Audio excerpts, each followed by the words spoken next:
I wanted to tell you what we're going to talk about.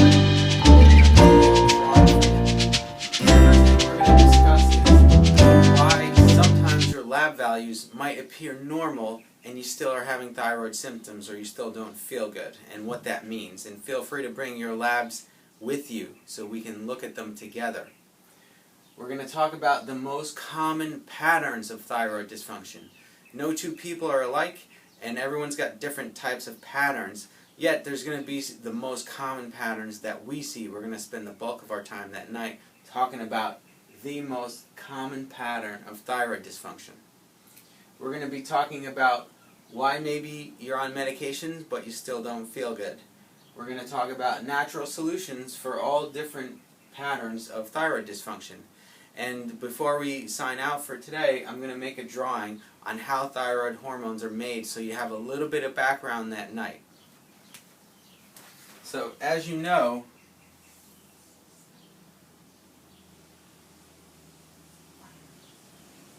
if this is the brain, the production of hormones for everything in your body, thyroid, adrenals, and other endocrine organs, begins in an area of the brain called the hypothalamus,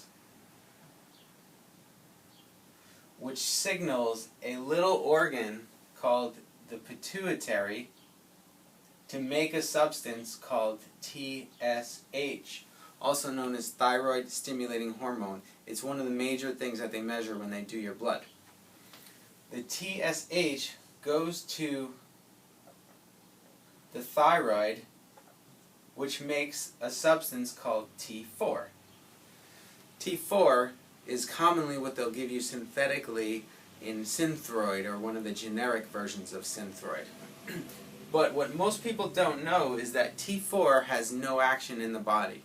It's very stable, it can transport around, but it needs to get converted to another substance called T3.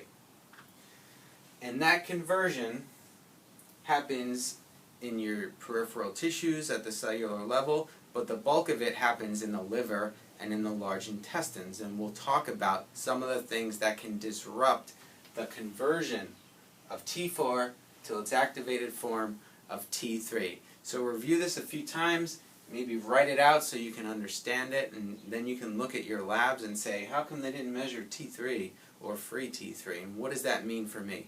We'll go over this, and I'll make sure by the end of the night everyone understands this in great detail, and they'd be able to draw it out for their doctor and say, how come you didn't test this?